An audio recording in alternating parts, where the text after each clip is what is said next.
आज आहे सोमवारमुळे मस्त महादेवाच्या दर्शनाला गेलो होतो आम्ही आणि गावातच महादेवाचं मंदिर आहे. सोमवारच्या दिवशी महादेवाचं रूप बघण्यासारखं होतं. त्यांचा हाराणी वगैरे इबीत वगैरे लावून इतकं छान सुंदर सजवलेलं असं त्याचं म्हणजे सगळं तयारी केलेली असेल. खूप छान वाटतं. आहो होते त्यामुळे त्यांना म्हटलं चला आपण दोघं सोबत पटकेने जाऊन येऊ. म्हटलं चालत जायला वेळ लागेल. मग ते पण आले. मस्त तिकडनं आल्यानंतर मग संक्रांतीचा राडा काढला होता मी. भांडी वगैरे सगळे घासून अशी घरामध्ये ठेवली. म्हटलं ती वाळेपर्यंत मग मांडणे घ्यावे क्लीन करून. आणि माझ्या एक सोडून मांडण्या 3-3 मांडण्या आहेत. 3-3 मांडण्या म्हणजे ही कडपाची एक मांडणी आहे, मोठी लट आहे. आणि त्या मांडणीमुळे मला एक फायदा होतो की म्हणजे माझे डबे वगैरे सगळे बसतात. ही छोटी मांडणी मी ठेवलेली, इथं कढया पातेल्या वगैरे ठेवते त्याच्यामुळे. आणि मग ते साफ करणं चाललं होतं. आणि तसं पण मला सुतक पण धुवायचं होतं आणि मग संक्रांत पण आली होती. म्हटलं दोन्ही काम एकसोबतच होऊन जाते, टेन्शन नाही त्याच्यामुळे.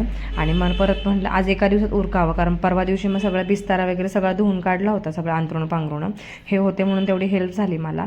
कारण मग आता यांना संक्रांत घरामध्ये पसारा नको वाटतं, त्याच्यामुळे चाललं होतं माझी स्वच्छता. आणि तनुष पण खेळत होता मस्त बाहेर, त्याच्यामुळे त्याचं काही टेन्शन नव्हतं. नंतर तो आलाच, मम्मी मी तुला हेल्प करतो, भांडी ठेवतो वगैरे. तो मुलांची लुडबुड चालूच असते, पण तो बराच वेळ बाहेर खेळल्यामुळं मला हे काम पटकीने उरकता आला. असं